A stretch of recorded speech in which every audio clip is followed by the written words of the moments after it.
Olá, meus irmãos, minhas irmãs, com alegria queremos partilhar um pouco sobre a liturgia deste 12º domingo do tempo comum, a partir do Evangelho segundo Marcos, capítulo 3, versículos de 20 a 35.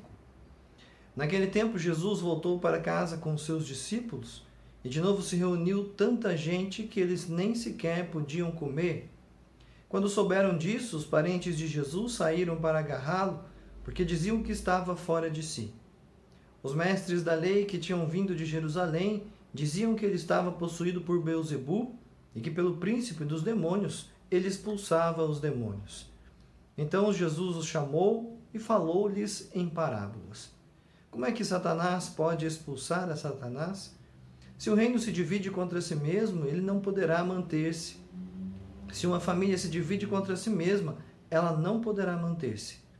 Assim, se Satanás se levanta contra si mesmo, se divide, não poderá sobreviver, mas será destruído. Ninguém pode entrar na casa de um homem forte para roubar seus bens sem antes o amarrar. Só depois poderá saquear sua casa. Em verdade vos digo, tudo será perdoado aos homens, tanto os pecados como qualquer blasfêmia que tiverem dito. Mas quem blasfemar contra o Espírito Santo nunca será perdoado, mas será culpado de um pecado eterno. Jesus falou isso porque diziam, ele está possuído por um espírito mau. Nisso chegaram sua mãe e seus irmãos. Eles ficaram do lado de fora e mandaram chamá-lo. Havia uma multidão sentada ao redor dele. Então lhe disseram, tua mãe e teus irmãos estão lá fora, à tua procura. Ele respondeu, quem é minha mãe e quem são os meus irmãos? E olhando para os que estavam sentados ao seu redor, disse, aqui estão minha mãe e meus irmãos. Quem faz a vontade de Deus, esse é meu irmão, minha irmã e minha mãe. Palavra da salvação. Glória a vós, Senhor. Então, meus irmãos e minhas irmãs, a liturgia coloca diante de nós duas pessoas, duas referências. Uma positiva, Jesus, e a negativa, que é o próprio inimigo de Deus, o nosso inimigo.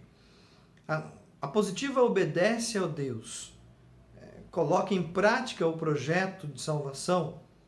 A referência negativa desobedece e vai contra esse projeto de salvação, porque ele tem um projeto de perdição eterna. Jesus, nos evangelhos, é muito claro para nós que ele sempre fala em fazer a vontade do Pai. É um tema recorrente junto com o reino de Deus, que é a vontade do Pai, fazer o desejo, obedecer a Deus. Tanto que ele vai chegar a dizer que o seu alimento é fazer a vontade do Pai. Ou seja, o sentido de estar aqui, a sua missão, o seu objetivo é fazer isto. Por isso que São Paulo, na carta aos Filipenses, no hino cristológico, vai dizer que foi obediente até a morte, e morte de cruz. Então, é característica de Cristo e de todo aquele que segue a Cristo ser obediente ao Pai, obediente à vontade de Deus. É por isso que Jesus vai dizer, quem são meu pai, meu irmão, minha irmã e minha mãe? Ou seja, quem faz parte da minha família, quem é que me segue de fato? São aqueles que fazem a vontade de Deus. Por outro lado, temos uma outra figura que é o inimigo de Deus, o diabo. Ele é apresentado de diversas maneiras na Sagrada Escritura para que possamos entender as suas características. Uma imagem que é utilizada na primeira leitura de hoje é a da serpente. Um animal sempre sorrateiro, que chega de maneira discreta, é agressivo e quando venenoso é fatal.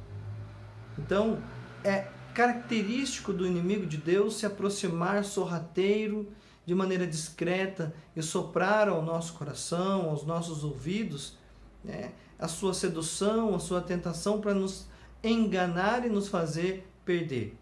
Quando nós não estamos atentos, ele nos morde e inocula o seu veneno em nós. E quanto mais nós permitimos, quanto mais caímos nas suas armadilhas, mais esse veneno vai nos paralisando, mais esse veneno vai nos destruindo e vai nos matando, ou seja, vai nos afastando de Deus. Ele também é apresentado por meio de nomes na Sagrada Escritura. o diabo, ou seja, aquele que divide, e ele sempre divide porque é muito mais fácil, enfraquece. Toda divisão enfraquece. É por isso que o próprio Jesus no Evangelho vai dizer que o reino do inimigo de Deus, ele não vai ser dividido, porque senão ele se tornaria fraco. É um bom exemplo para nós entendermos. Ele é o divisor porque ele divide para ir isolando as pessoas e pegando as pessoas com muito mais facilidade.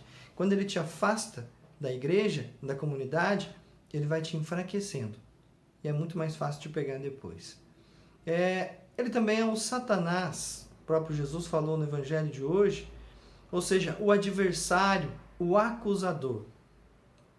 O grande objetivo, a grande missão dele é nos fazer desobedecer a Deus.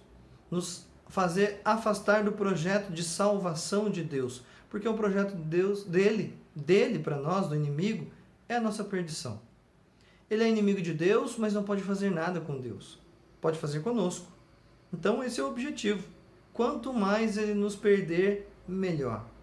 Quando nós caímos na sua sedução e nos achamos espertos por isso, no fundo, somos bobos, porque nós estamos caindo na sedução daquele que nos odeia, que quer nos destruir. E eu quero aproveitar e chamar a atenção para 3 artimanhas próprias que a liturgia nos apresenta, próprias do inimigo de Deus. A primeira dessas artimanhas vem justamente do fato de ele ser o pai da mentira. Jesus falou no Evangelho de João, capítulo 8, versículo 44, que ele é o pai da mentira. Tanto é assim que em Lucas 4, quando ele vai tentar Jesus no deserto, ele manipula e tenta usar a própria palavra de Deus de um jeito errado. É característico do inimigo, do nosso inimigo, do inimigo de Deus, a querer apresentar aquilo que é bom, que é verdadeiro, que vem de Deus, como algo ruim. E apresentar aquilo que é ruim, que nos destrói, o pecado, como algo bom. É por isso que ele tenta nos fazer olhar a Deus como alguém que é contra nós. Foi essa justamente uma das mentiras que ele contou para os primeiros pais. No relato de Gênesis é justamente isso. Nossa, Deus está contra vocês. Ele não quer que vocês saibam as coisas certas, as coisas que ele sabe, que vocês tenham a sabedoria para saber o que é bom e mal, isso e aquilo. Ou seja, ele mascara. Hoje na sociedade o que é que nós temos? As pessoas dizendo que a palavra de Deus é ruim, muitas pessoas dizendo que a palavra de Deus é ruim, que faz mal para os outros, ou seja, isso é a voz do próprio inimigo dizendo, enganando e tentando passar esse veneno, mordendo e passando esse veneno para tantas pessoas. A igreja é ruim, é medieval, é arcaica, nos faz prisioneiros, nos tira a liberdade. Eu preciso conhecer a verdade. Esta é a mentira que o inimigo quer passar. Ao mesmo tempo, ele quer fazer com que o pecado se torne algo bonito. Veja, por exemplo, o aborto. Direitos reprodutivos. Nos apresenta um nome muito que chama a atenção, até atraente, mas no fundo, por trás desses direitos reprodutivos está o direito de tirar uma vida inocente. Veja, mas a aparência nos parece ser muito boa. É próprio do inimigo querer mostrar o que é bom como algo ruim e o que é mal como algo bom, como algo agradável. Então, nós precisamos ficar espertos, porque a gente pode estar caindo nessa artimanha. Segunda artimanha que a liturgia nos traz é o que nos diz a segunda leitura. O risco de nós valorizarmos o que é visível e passageiro e deixarmos de lado o que é invisível, o que é eterno. Então, Deus, a sua vontade, o amor, a família, valores que são importantes e que muitas vezes nós deixamos de lado por conta do que é visível e passageiro, como, por exemplo, o ter. É triste ver, por exemplo, famílias que sempre foram unidas com a morte do pai ou da mãe, ou mesmo antes mesmo deles morrerem, os filhos brigando entre si, reclamando um do outro para poder pegar a parte mais interessante ou a maior parte da herança. Eu escuto cada relato vergonhoso desse tipo de coisa. É divisão. Quem é o divisor? Está na cara que isso é obra do inimigo, do nosso inimigo, para nos destruir. Um fica acusando o outro, criando justificativas para acusar um ao outro para poder receber a melhor parte ou a maior parte. Quem é o acusador? Nós falamos agora há pouco. Então tome cuidado.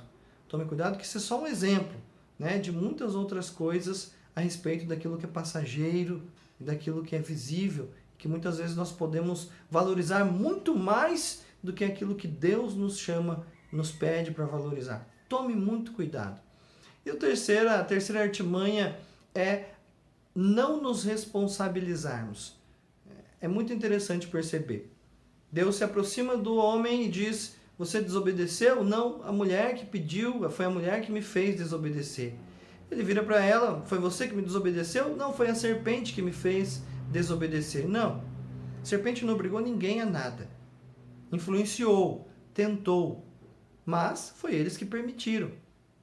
Ou seja, não quiseram assumir a responsabilidade. É próprio de uma criança quebrar alguma coisa, fazer alguma bagunça e atribuir a outra culpa por aquilo. Isso, claro, é uma coisa de criança, é infantil.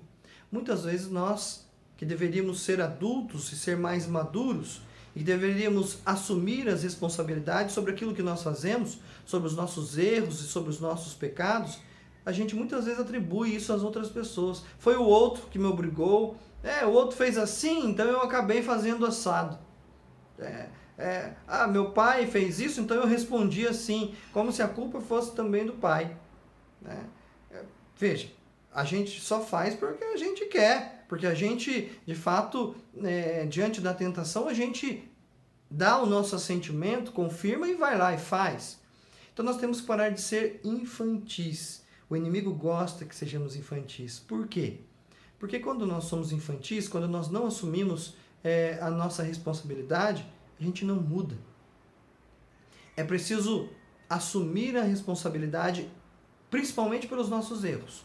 Porque assim nós vamos perceber: eu estou errando, eu estou pecando, eu preciso mudar, eu preciso me converter. É essencial que a gente faça isso. Então, não caia nessa artimanha. São 3 artimanhas que nós precisamos prestar atenção se já não estamos caindo. Portanto, meu irmão e minha irmã, a liturgia de hoje nos apresenta estas realidades. Nós precisamos escolher um lado. De que lado nós ficaremos? Ficaremos do lado de Cristo? Seremos da família de Cristo, fazendo a vontade de Deus? Ou vamos nos permitir cair nas artimanhas do inimigo de Deus?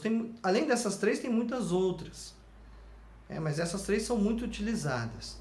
Nós vamos continuar caindo nestes erros. Vamos continuar indo contra o projeto de Deus e, portanto, indo contra a nossa salvação. Nós estamos escolhendo quem? Quem nos ama e quer nos salvar, ou aquele que nos odeia e quer nos destruir? Cabe a cada um de nós fazer a escolha certa, que o Espírito Santo nos ajude a escolher a verdade. E a verdade é Cristo. Sobre vós, sobre a vossa família, desça a bênção de Deus Todo-Poderoso, Pai, Filho e Espírito Santo. Amém.